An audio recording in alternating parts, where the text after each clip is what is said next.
la gran mayoría empieza a ver el home office y la remota conexión laboral como una gran oportunidad. Entonces, eso cambia la dinámica.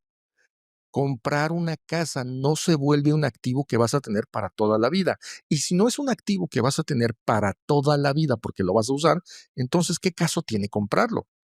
Puedo irme a rentar y entonces en ese momento el cambio de mentalidad, el cambio de situación laboral, ya no es que me obligue a comprar una propiedad, a lo mejor ya no me conviene comprarla porque si me estoy moviendo de ciudad en ciudad, si mi labor es remota, si no necesito la propiedad para toda la vida, con rentar es suficiente.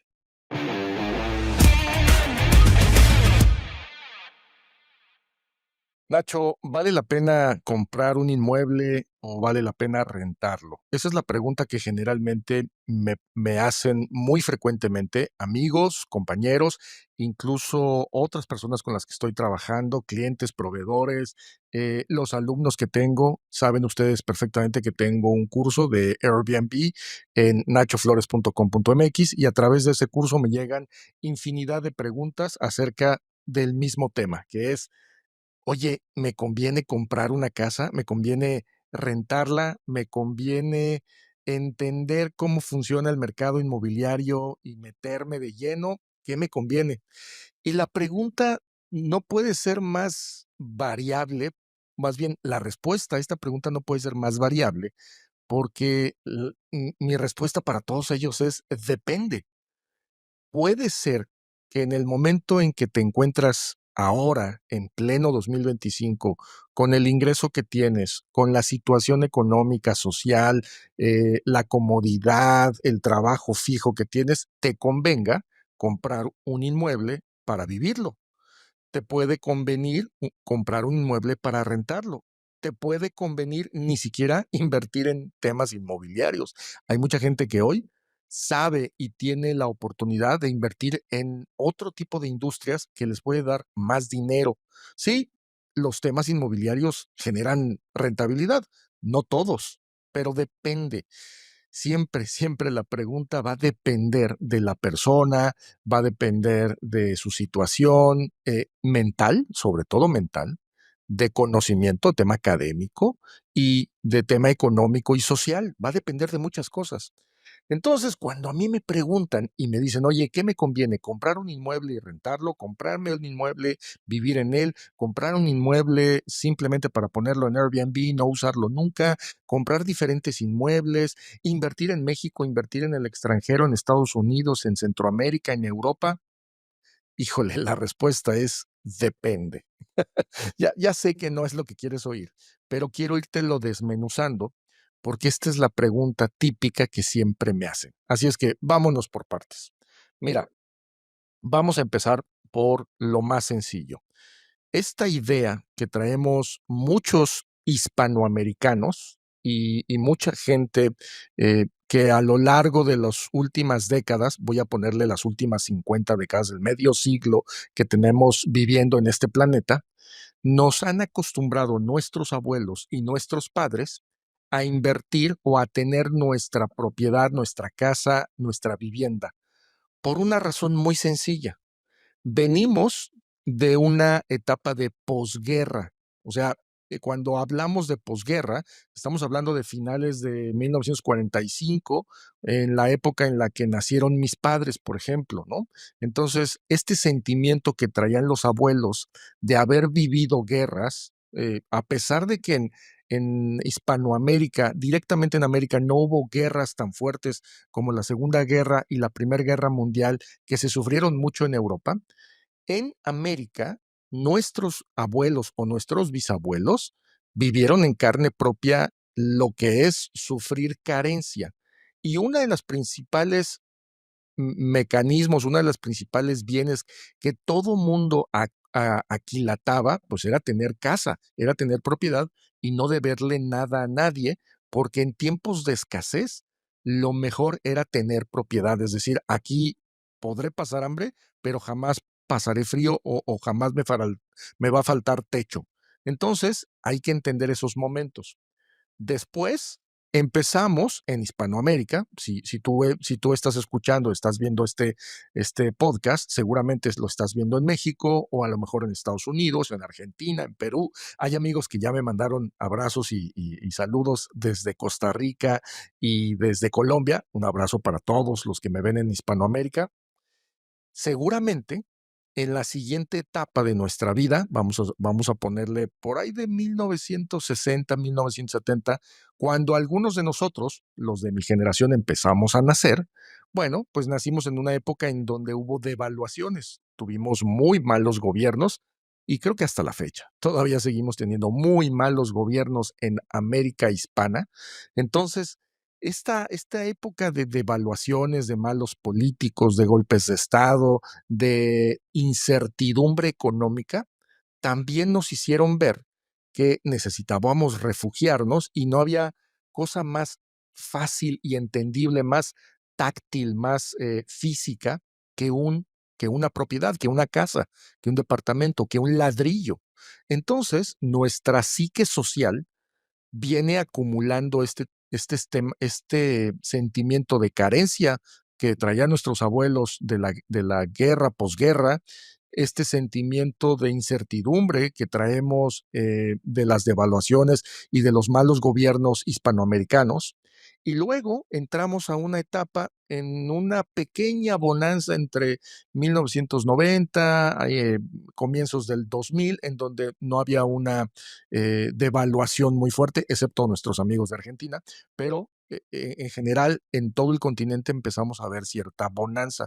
Recuerden que a final de los 80s, principios de los 90s, teníamos este sentimiento de que todo va a salir bien y entonces era muy fácil conseguir créditos para comprar nuestra primer vivienda. Entonces, esa etapa empezó a surgir mucho en esa época y era más accesible un crédito y obviamente pues, los precios de la vivienda eran mucho menores en comparación al ingreso que se tenía como salarios o sueldos en comparación a lo que tenemos hoy, ¿no? Entonces, eran momentos completamente distintos.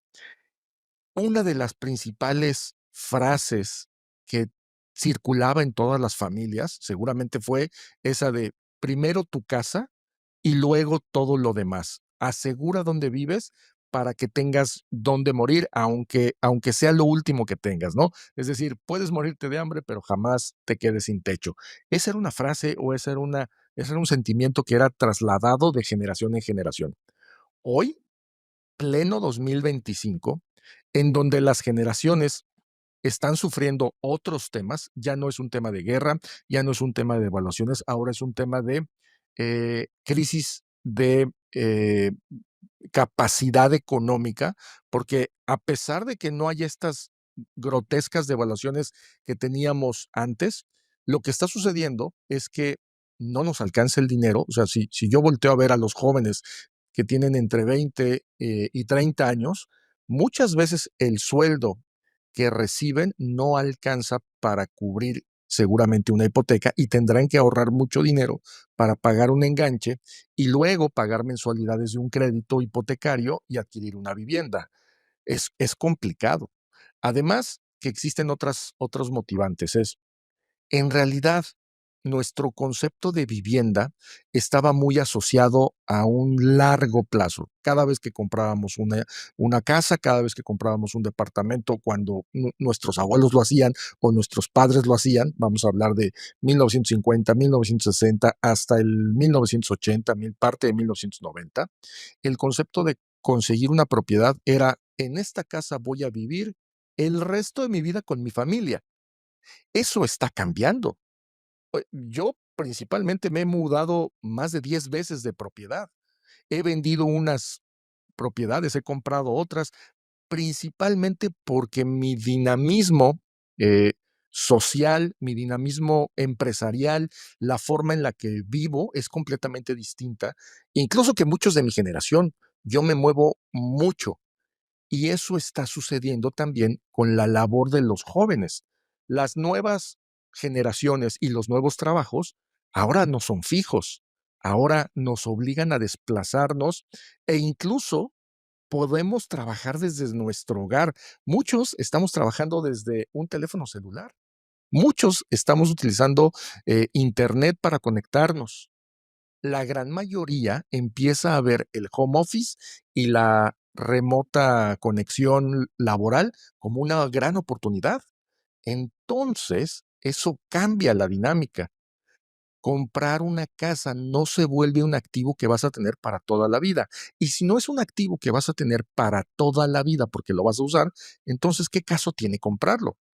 Puedo irme a rentar y entonces en ese momento el cambio de mentalidad, el cambio de situación laboral, ya no es que me obligue a comprar una propiedad, a lo mejor ya no me conviene comprarla porque si me estoy moviendo de ciudad en ciudad, si mi labor es remota, si no necesito la propiedad para toda la vida, con rentar es suficiente. Y vuelvo a lo que les había comentado al inicio, va a depender. No existe una respuesta tajante y general que le funcione a todos. No va a ser conveniente comprar una propiedad para toda la vida para unas personas y no va a ser conveniente comprar o rentar una propiedad solo por una temporada para otras. Entonces, yo lo que les diría es analicen su situación. Y generalmente, o lo que yo veo, lo que percibo, es que si una compra de un inmueble no te genera ingresos una vez que lo adquieres, eso no es una inversión. Comprar un inmueble es un gasto. Es más, tener un inmueble es un gasto. Todos aquellos que tenemos propiedades sabemos que cada año tenemos que pagar impuestos. Sabemos que cada mes tenemos que pagar servicios, agua, luz, eh, seguramente hay internet, seguramente hay labores de limpieza, el mantenimiento del edificio, jardinería. Yo que tengo una alberca, mensualmente tengo que pagar los servicios de mantenimiento de una alberca. Si tienes cámaras de vigilancia, si tienes portón eléctrico, recurrentemente tienes que llamar a los técnicos para que hagan revisiones y que hagan mantenimiento preventivo. Entonces, lo que te genera tener una propiedad es un gasto continuo. Dime en qué momento es una inversión. Ya, Nacho, se te olvida que existe una madre que se llama plusvalía. Ay, déjame decirte algo y por favor, pon mucha atención. Si tú estás pretendiendo que la plusvalía es una inversión, estás completamente equivocado. La plusvalía solo es el aumento de precio de una propiedad y ojalá la tenga con el paso del tiempo, pero solo la vas a ganar el día que te deshaces de ese bien. Entonces la plusvalía no te sirve de nada.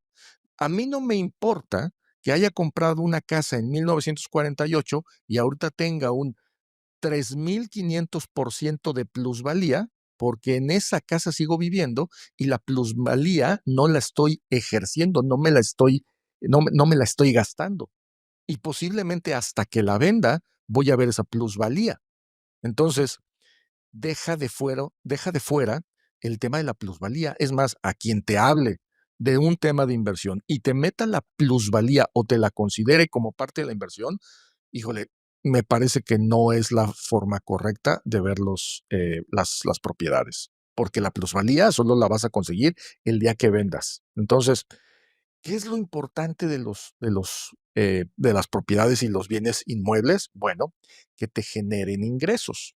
Yo hace mucho descubrí algo y esto seguramente lo viví en carne propia y te lo comparto. Seguramente muchos lo entendieron antes. Hay gente que ha escrito libros sobre esto. Kiyosaki tiene un libro fantástico como primer nivel de entendimiento de tema inmobiliario, de pasivos, de activos, de ingreso. Es fantástico, puede ser muy elemental para otras personas, pero Kiyosaki lo dice muy bien en su libro de Padre Pobre, Padre Rico.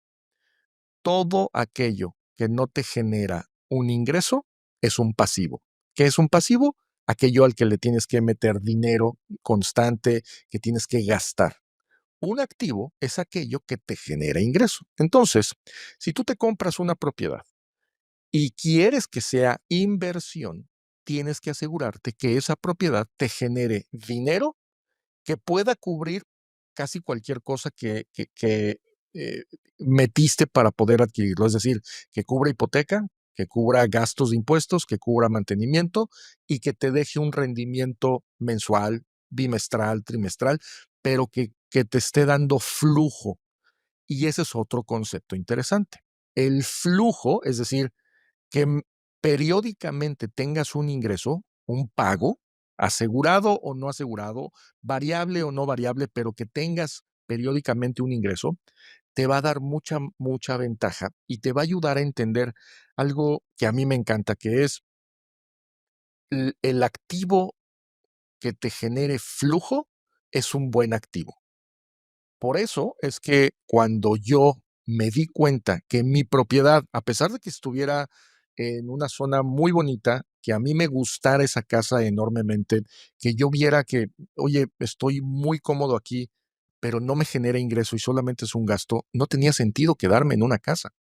Lo mejor que pude hacer fue salirme de esa propiedad y poner esa propiedad a trabajar para que esa propiedad, trabajando y generándome flujo, me diera para pagar mi estilo de vida.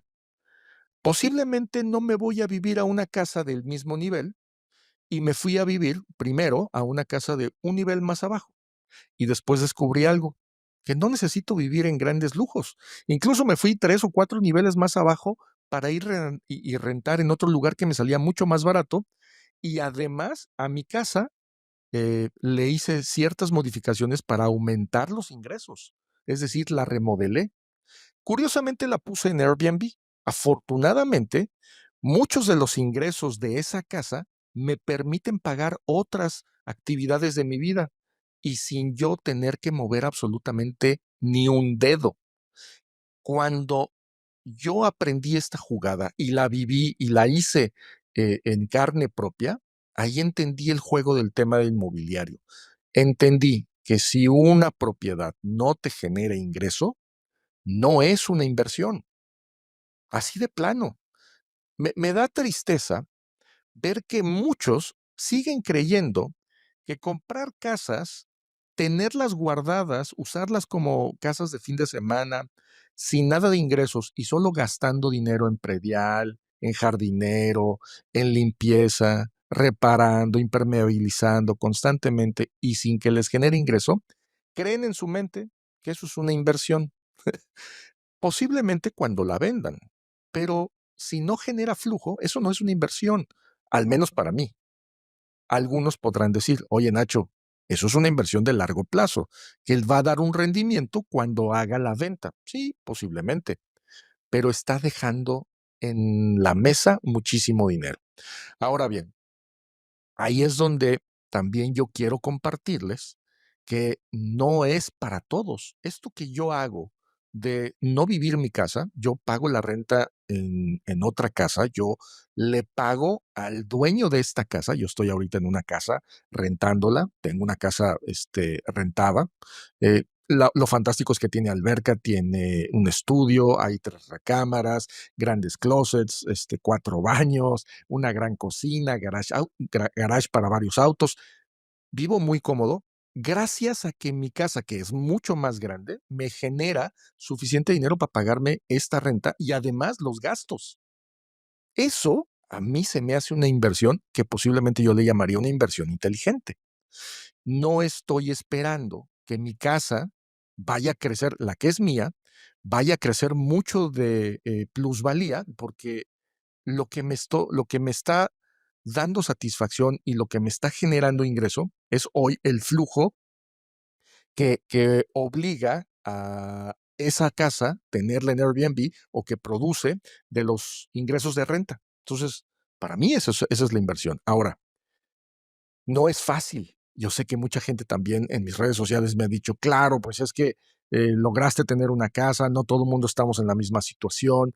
Yo lo logré gracias a muchas oportunidades, gracias a ahorrar, gracias a apoyos, gracias, es más, tengo un crédito, gracias a muchas herramientas, eh, redes de networking, de contactos, de amistades, de familia, lo que tú quieras, pero tenía muy claro qué tenía que hacer.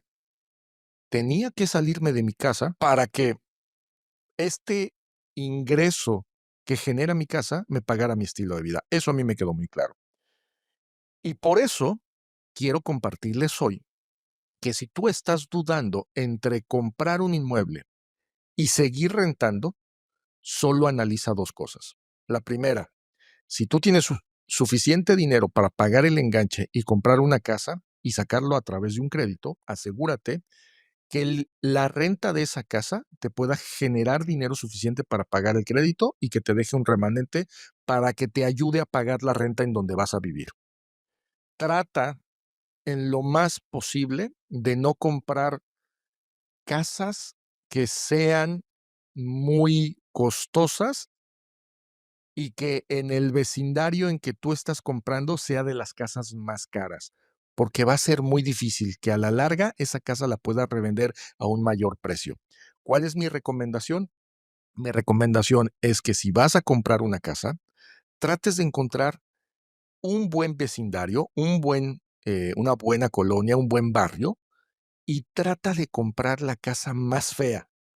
Una razón muy sencilla es que si tú compras una de las casas más feas de esa zona y la remodelas para que quede al mismo nivel que las otras, primero, vas a poder comprarla a un precio mucho menor del mercado y posiblemente la remodelación te cueste muy barata.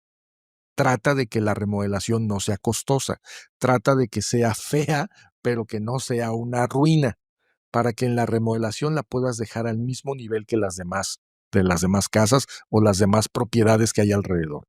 Haciendo eso, vas a poder tener la posibilidad de rentarla al mismo precio que en esa zona y haber pagado mucho menor que las otras propiedades que están alrededor. Entonces, eso es lo primero que puedo yo recomendarte. Lo segundo es que si vas a hacer esa operación de comprarla, remodelarla y ponerla en renta para generar ese ingreso, no te vayas a rentar, tú no te vayas a vivir a una casa del mismo nivel. Si la voy a poner un ejemplo, si te compras una casa de nivel 10, no vayas y rentes una casa también de nivel 10, porque lo único que vas a hacer es recibir dinero de la casa número 10 y darle ese dinero al dueño de la casa que vas a rentar. Y no vas a tener una utilidad o un pequeño diferencial para tener dinero, y pagar tu estilo de vida. Simplemente vas a traspasar manos del que le rentas y al que te está rentando. Entonces, no le veo ventaja. ¿Qué tendrías que hacer? Es, si tu casa, nivel 10 la estás rentando y generas un ingreso, vete a vivir a una casa o un departamento de nivel 6 o de nivel 5 para que te cueste menos y el sobrante de dinero te sirva, ya sea para pagar hipoteca o te sirva para pagar gastos de tu vida y trata de disminuir lo más posible que puedas esos gastos. ¿Cuánto tiempo? Al menos lo que te dure el crédito, los próximos 10 años. Trata de hacer eso continuamente, como religión, como un propósito. Hazlo como ejercicio durante esos entre 5 y 10 años y vas a ver el potencial de ahorro y vas a ver cómo crece tu dinero y vas a tener una mejor satisfacción porque créeme, puedes vivir, no importa si estás en una casa de 5 o en un nivel de 10, es exactamente lo mismo. Lo único que cambia es tu mente. Creemos que por estar en un barrio de 10 o en un barrio de 5 somos mejores o peores. Y eso solo está en la mente. Lo único importante es que tengas dinero para que en el futuro puedas pagar cualquier cosa. Enfermedad, viajes, gustos, necesidades, tu estilo de vida y que puedas hacer algo que todo mundo quiere y que está deseando, tener libertad financiera. De eso se trata. Ahora, si decides no comprar una casa y continúas rentando, porque lo que quieres hacer es que vas a ahorrar, trata de invertir en donde tú puedas asegurarte que este dinero ahorrado te genere utilidades mes con mes, bimestre con bimestre, trimestre con trimestre, un pago anual, pero tienes que invertir. La razón es muy sencilla. La razón es porque el dinero se devalúa. Cada año que pasa, tu dinero vale menos y esto se debe a la inflación. Esto sucede aquí en Japón, en China, en Paraguay, en Argentina, en Estados Unidos, en Europa y en México, en todos lados. Nuestro dinero, el dinero de los ciudadanos, se devalúa. Entonces, lo más prudente es que una parte de tu dinero la coloques en inversión en un plazo sencillo. 28 días. En todos los bancos hay una cosa que se llaman bonos o en México le llaman CETES. Estos bonos, que a veces son deuda gubernamental, tú puedes decirle a tu banquero o a tu, pues sí, a tu banquero de confianza, que te dé opciones de inversión en CETES, en bonos del gobierno, y el plazo es de 28 días. Hay de 28, hay de 60 días, hay de 90 días, hay de 120 días y me parece que hay de 365 días. Va a depender, pero generalmente hay bonos, bonos gubernamentales que te pueden pagar una tasa muy pequeña. Pueden haber, dependiendo de tu país, pueden pagar tasas del 4%, del 6% anual, del 8% anual. Ahorita en México me parece que estamos en 8.5% anual, según el último recorte de Banjico. Entonces, ¿qué significa? Que si tú inviertes $1,000 el día de hoy, el siguiente año, a ese plazo de 365 días, te van a dar 300, te van a dar tus $1,000 más el 8.5%, por decir un ejemplo. Entonces, ese plazo, ese ingreso, ese interés, te ayuda a contrarrestar la inflación. Hay veces que los países tenemos inflaciones del 3%, del 4% y a veces hasta del 7%. Al menos tener una cuenta de inversión en ese 8% te ayuda a que el dinero del año pasado valga lo mismo que tú tienes ahorrado del año pasado, valga lo mismo que este año. Y si lo vuelves a invertir, que tengas lo mismo al menos el siguiente año. Pero ojo, tener una cuenta de ahorros es tener una inversión que te paga tasa cero, es decir, año con año el mismo dinero se devalúa y el banco no te va a pagar ningún interés. En un mensaje de mis redes sociales, yo les dije que el ahorro no existe. Y me parece que en otro podcast también ya se los dije. El ahorro no existe. El ahorro al final del día, cuando tú abres una cuenta bancaria, es que hiciste un convenio con el banco para decirle, oye, aquí te dejo mi dinero y me puedes pagar este dinero cuando yo lo necesite, pero no me vas a pagar interés. Esas son las cuentas de ahorro. Una cuenta de ahorro en realidad es una cuenta de inversión que te paga tasa cero. Así que, y esto del ahorro que no existe, pues es que en realidad no estás ahorrando en un banco. Tú le estás dando tu dinero al banco y si el banco quiebra y por alguna razón no puede devolverte tu dinero, no te lo va a devolver. Así de simple, aunque sea tu dinero. Pero en realidad en el contrato que firmaste con el banco se lo estás cediendo. Pero bueno, el motivo de este análisis y de la reflexión del día de hoy es que si vas a meterte al tema inmobiliario y vas a invertir, entiendas que comprar cualquier departamento o cualquier casa simplemente para tenerla y usarla o vivir en ella no es una inversión. Eso simplemente es comprar un bien y lo vas a utilizar. ¿Te puede convenir cuándo? Cuando comprar ese bien inmueble seguramente te da una tranquilidad, que este es un tema más bien mental. Muchos de nosotros nos sentimos mucho más tranquilos y más desahogados en el momento en que ya somos propietarios y tenemos una casa o un departamento que es nuestro, que está a nuestro nombre y que sabemos que por cualquier cosa nadie nos va a sacar de ahí. Y aunque no tengamos trabajo, tenemos donde dormir y donde vivir. Eso a lo mejor es una enorme tranquilidad. Y sí, tal vez mucha gente está invirtiendo en su tranquilidad. Y eso de tener paz mental ayuda y potencia a que nuestro cerebro, nuestra actitud esté más enfocada en nuestra labor, en nuestro trabajo, en nuestro emprendimiento, en nuestra libre expresión. Entonces, sí, por un lado puede ser una buena inversión mental, pero no es financiera. Así que si haces ese tipo de inversión, solo asegúrate que entiendes que la inversión es mental, pero no financiera. Ojo, así es que también me lo han dicho. Por eso lo aclaro. Cuando compres un inmueble, asegúrate, si lo quieres como inversión, asegúrate que ese inmueble genere ingresos. ¿Y cómo generarlos? Bueno, pues llevo mucho tiempo hablando precisamente de Airbnb y así comencé este podcast, diciéndote que en mi canal, en nachoflores.com.mx, más bien en mi sitio web, tengo un curso específico para enseñarte cómo iniciar de cero en Airbnb. Alguien podrá decir: "Oye, Nacho, yo no tengo propiedades. Me encantaría empezar en Airbnb". No te apures, puedes aprender. Es relativamente sencillo empezar en Airbnb, aunque tú no seas dueño de propiedades. Eso es lo hermoso de esta plataforma. Así que, si aún no te has inscrito, si aún no has tomado el curso, métete, nachoflores.com.mx. Empecé, miren, empecé con una recámara.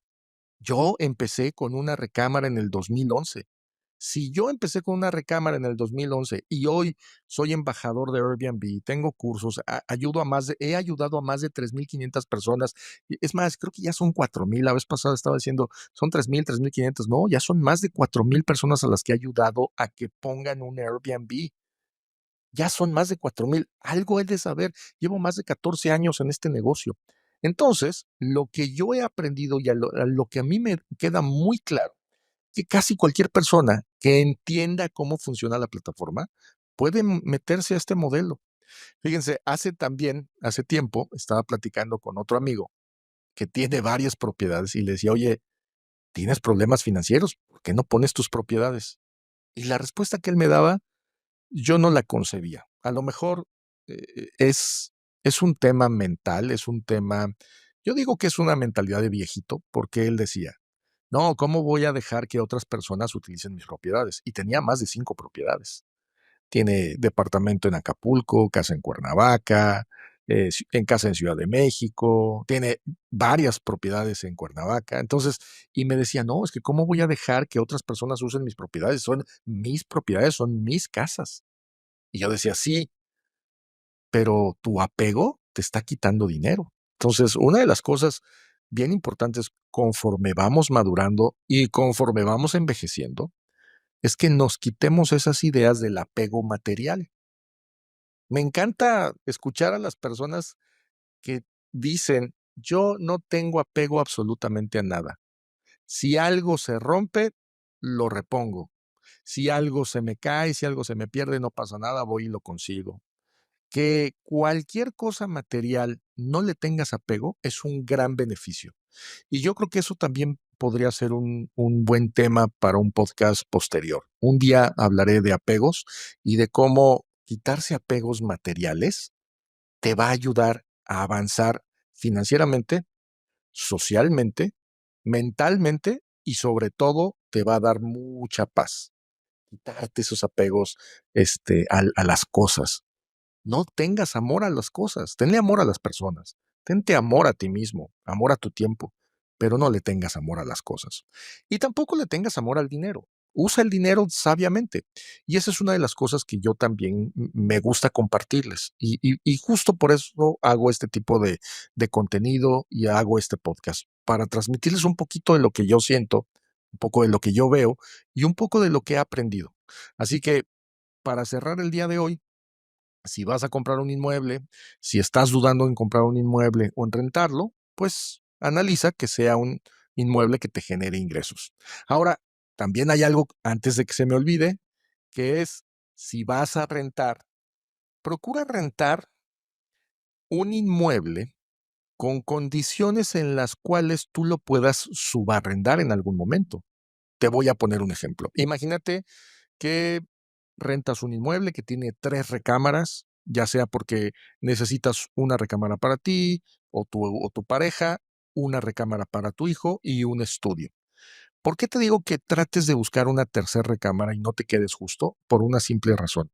A lo mejor en tiempos difíciles es muy es muy fácil poner en renta una habitación en Airbnb o una renta, de inquilinos, esporádicos o habituales, y puedes rentar una habitación y ayudarte con el ingreso.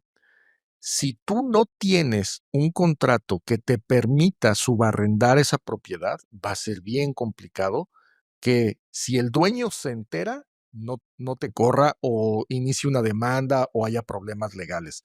Te lo digo porque a mí ya me pasó. Yo en algún momento renté una propiedad, nunca hice un convenio de subarrendamiento, se me hizo muy fácil ponerla en renta en Airbnb, el dueño se enteró, tuvimos una discusión y, para cortar con lo sano y cumplir con lo que él decía y con lo que habíamos acordado en el contrato, pues decidí sacarlo de la propiedad de Airbnb y devolverle su propiedad y terminar el tema, ¿no? Para no tener más conflicto con el dueño, ¿no? Mi error, mi aprendizaje. Por eso te lo digo. Si tú en algún momento inicias la idea de rentar una propiedad, asegúrate que en el contrato te permitan subarrendarlo. Y no porque lo vayas a hacer como negocio, simplemente para que tengas esa cláusula que te puede salvar en tiempos difíciles. Uno nunca sabe. A lo mejor puedes en el futuro, ojalá que no, perder tu trabajo. O a lo mejor hay una devaluación, o a lo mejor hay un problema político o económico, hay un problema social en la ciudad y vas a necesitar un ingreso por ahí extra. Si puedes y logras tener un contrato que te permita subarrendar, y aunque sea que te permita subarrendar una recámara, decirle al dueño, oye, no quiero subarrendar todo, yo voy a estar viviendo aquí, pero permíteme que si hay un momento difícil, yo pueda subarrendar una recámara que tengo como invitado. ¿Te parece bien? Y si tú hablas con la verdad y con el corazón, créeme que muchos propietarios de inmuebles accederíamos a hacer eso, precisamente porque hablas del corazón y hablas de forma directa y eres franco y eres honesto. Te lo recomiendo. Entonces, si vas a subarrendar, ten esa puerta abierta. Esa es una muy buena salida. Otra cosa importante si vas a rentar, siempre, siempre trata de buscar un precio y de negociar.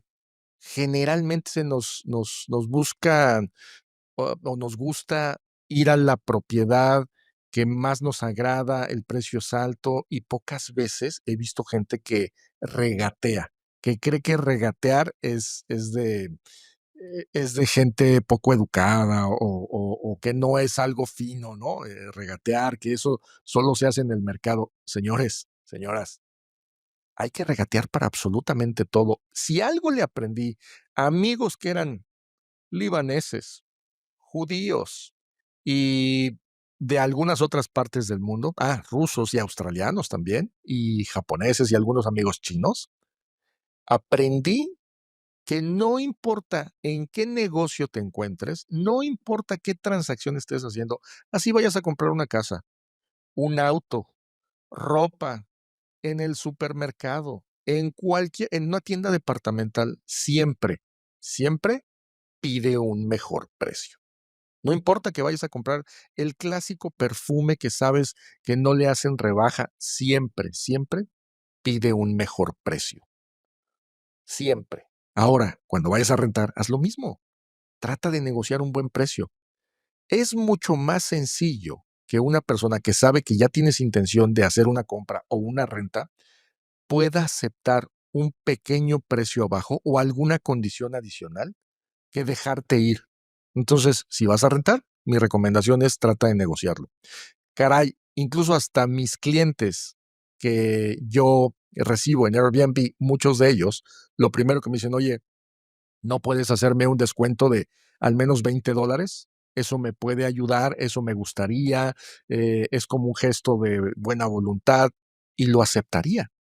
Simplemente no porque la gente se quiere aprovechar de un gran descuento, simplemente porque es parte de la negociación. Si tú estás en el negocio de compra, venta, si entiendes este arte de la negociación que a mí me encanta, negociar es algo delicioso y sobre todo porque si tú lo ofreces y tú aceptas la negociación con un proveedor, con un cliente, tú también a veces como cliente o como proveedor lo puedes pedir. Entonces siempre, incluso comprar o rentar, trata de negociar un buen precio, trata de negociar un precio mejor, este, trata siempre de hacerlo, no de forma gandalla, no te pidas, oye, no te puedo pagar más que 40% menos, no, pero trata de decir, oye, ¿no crees que podrías eh, darme un mejor precio? Piénsalo, te doy 24 horas, habla con tu cliente, a veces hablas con un broker, pregúntale a tu cliente si tiene una mejor oferta.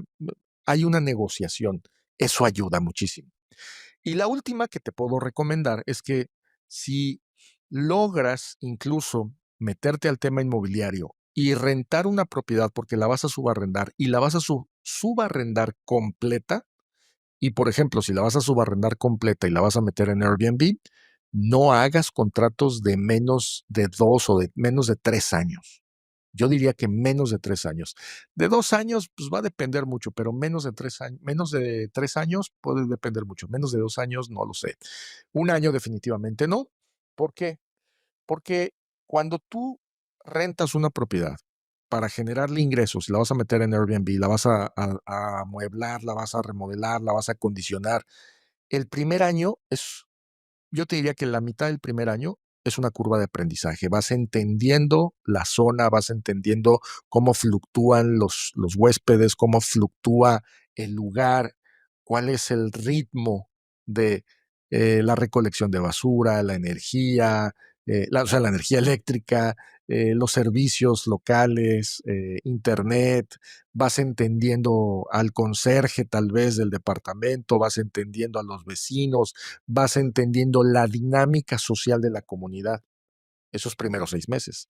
Y los otros 6 meses, pues seguramente vas a empezar a recibir apenas un rendimiento. Vas a darte cuenta si es negocio o no es negocio. Y si es negocio, pues imagínate que te termine tu año y el dueño se entere que es negocio, pues no te lo va a querer renovar. Entonces, trata de hacerlo de 2 o de 3 años para que a partir del segundo año empieces a generar las utilidades que todo mundo espera cuando invierte en un modelo de subarrendamiento y que lo va a poner un Airbnb. Si ya llegaste hasta aquí y todavía no entiendes esto del subarrendamiento, es muy sencillo. Tú le rentas la propiedad a una persona y tú después se la rentas a otra. Es decir, tú te encargas de pagarle la renta al dueño y tú le vas a cobrar renta a otros más. Eso es subarrendar, te vuelves un intermediario. Entonces, por eso siempre les recomiendo que se avienten 3 años.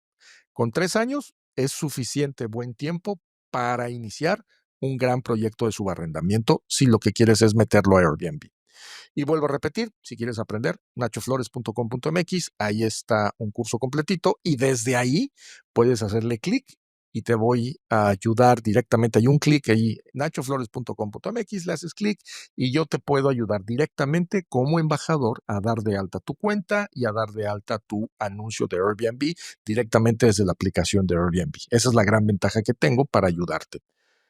Y ya para cerrar esta plática del día de hoy, que me gusta mucho porque todo empezó porque un amigo me dijo: "Oye, Nacho, ¿qué hago? ¿Compro o rento?". Yo le dije: "Pues es que depende". Y ahí fue cuando empecé a analizar.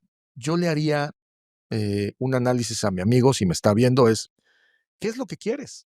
Si lo que quieres es una casa si es la casa de tus sueños y tú quieres meterte a vivir a esa casa y vivirla como el cuento de hadas, pues nada en el mundo, nada incluso de lo que yo te diga que conviene financieramente, te debe de convencer, porque en tu mente está vivir el cuento de hadas de la casa bonita.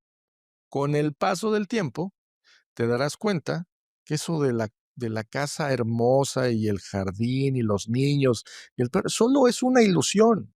Da igual, las cosas no te van a dar felicidad.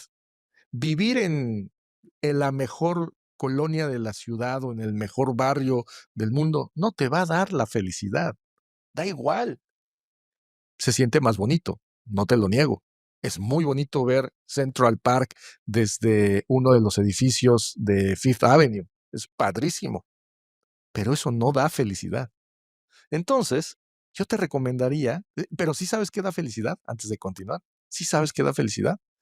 La paz mental y decir, hoy tuve ingresos y no tuve que moverme. Hoy tuve dinero en la bolsa y puedo salir a comer o puedo invitar a mis amigos, a mi hijo, a mi pareja a un buen desayuno. Eso da, eso da felicidad. Esa libertad se consigue mucho más rápido antes de que te vayas y te compres una casa de tus sueños y te gastes enganche, crédito y te mates trabajando. Créeme.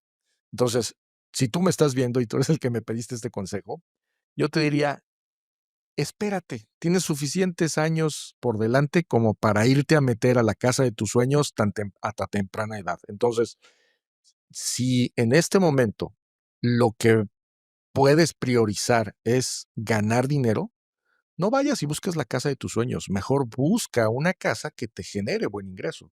Y ahí respondo tu pregunta. Y yo creo que la pregunta de muchos sigue siendo la misma, es, ¿me compro la casa? Pues es que ¿en qué momento de tu vida estás?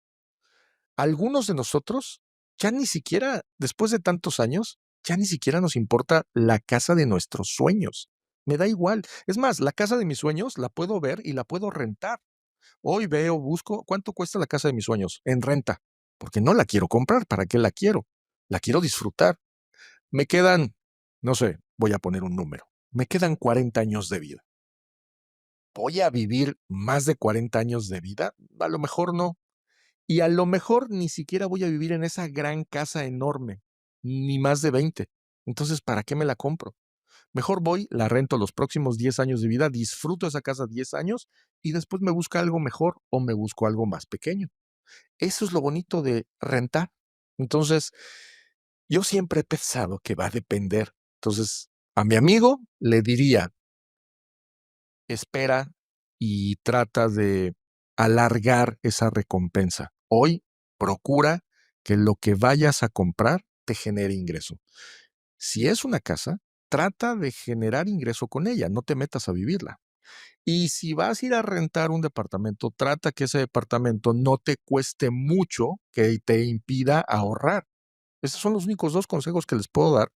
Y ahí sí, habrá infinidad de opciones. Oye, Nacho, ¿dónde la compro? En Guadalajara, en Monterrey, en Los Ángeles, en Nueva York, en Miami. ¿En dónde invierto? En Colombia, en Medellín, en Buenos Aires, en Bariloche, en Paraguay, en Chile. Bueno, pues va a depender en dónde entiendes el mercado inmobiliario mejor. Esa es otra de las razones por las cuales mucha gente no tiene éxito en el tema financiero inmobiliario, porque invierte en lugares que no conoce. Hay un tema que también en algún momento voy a platicar más a fondo, que es este tema de los anuncios inmobiliarios que te llaman la atención y te dicen, oye, invierte en Miami. Este es el momento preciso. Miami ha estado de moda los últimos 40 o 50 años de la vida. ¿Y saben qué? A mí se me hace que es el próximo Tulum de Estados Unidos. Es un fiasco. Hay demasiado construyéndose en Miami. Y la verdad es que yo no veo rentabilidad en este momento, 2025, en Miami. Posiblemente me equivoque. Rara vez me pasa, pero posiblemente me equivoque. Y yo a Miami no lo veo como un gran destino. Pero si a mí me preguntas, pues oye, Nacho, ¿dónde invertirías? Pues yo no conozco Miami. No se me hace una opción invertir, pero no conozco Miami. Si tú conoces Miami a la perfección, entiendes el mercado de Miami, conoces a la gente, entiendes la comunidad, la fluctuación, has vivido en Miami, entiendes cómo van los precios, bajaron, subieron, pues a lo mejor es una muy buena inversión invertir donde conoces. Si vas a invertir en Miami y nunca en tu vida has visitado y nunca has puesto un pie en Miami, posiblemente sea una mala inversión. Entonces, una de las razones importantes para invertir es invierte donde conoces. Hay un viejo dicho, no sé quién alguna vez lo dijo, pero lo repiten mucho toda la gente de inversiones. ¿Ves? Invierte en lo que conoces, invierte en lo que conoces. Nadie invierte en lo que no conoces. Una mala inversión invertir en algo, en alguna industria o en algún producto que no conoces. Entonces, yo te diría que ese es muy parecido en el tema inmobiliario. Invierte en la comunidad, invierte en la zona, en la ciudad, en donde tú estás familiarizado. Si conoces perfectamente Acapulco, si sabes cómo se mueve Acapulco, pues sabrás perfectamente qué zonas son importantes para invertir en Acapulco. Si vives en Medellín y sabes y entiendes cómo funciona Medellín y cómo se mueve la ciudad de Medellín, oye, pues, ¿para qué andas invirtiendo en Panamá? Invierte en Medellín, que es lo que conoces. Si vives en Los Ángeles, si vives en California, si vives en San Diego, ¿qué vas a andar invirtiendo en Los Cabos? Si lo que conoces es donde más expertise tienes tú, ojo, no el broker, no la compañía que te está vendiendo, tú. Y este es un análisis interno. Todos dicen que sabemos todo. Todas las personas sabemos absolutamente todo, o al menos eso lo podemos intuir. Y creo que es una aseveración muy fuerte y muy directa. Tú sabes perfectamente dónde invertir. Solo hay que descubrir dónde. Entonces, cuando quieras invertir en temas inmobiliarios, invierte donde ya conoces. No te arriesgues. Yo me he tomado la libertad de invertir en lugares donde no conocía absolutamente nada. ¿Me fue bien? Sí. Fue un chiripazo. ¿Me tomó tiempo antes de hacer la inversión? Sí. Traté de meterme a estudiar, a entender, a preguntar, busqué mentores por cualquier lado, me metí a diferentes páginas web, hice estudios históricos, hice análisis de mercado, todo antes de invertir, sí, pero no conocía. La verdad es que las veces en las que yo me he metido a mercados inmobiliarios que no conozco, afortunadamente me fue bien. Ahora es mucho más sencillo, porque para mí y el network que tengo me permite llegar muy fácilmente a un lugar, tratar a las personas, hacer un análisis de lo aprendido y para mí invertir en un tema inmobiliario cada vez se hace mucho más fácil, porque también empieza a suceder otra cosa. Hay una cosa que sí se llama práctica. Cuando empiezas a practicar invertir, pues no es lo mismo hacerlo la primera vez, la segunda, la tercera, la cuarta, y cuando haces la misma inversión en el mismo modelo, con las mismas mecánicas, métricas e intención cada vez, pues vas agarrando esto que le decimos callo, vas agarrando experiencia y la experiencia es lo más valioso en un tema de inversión, ¿vale?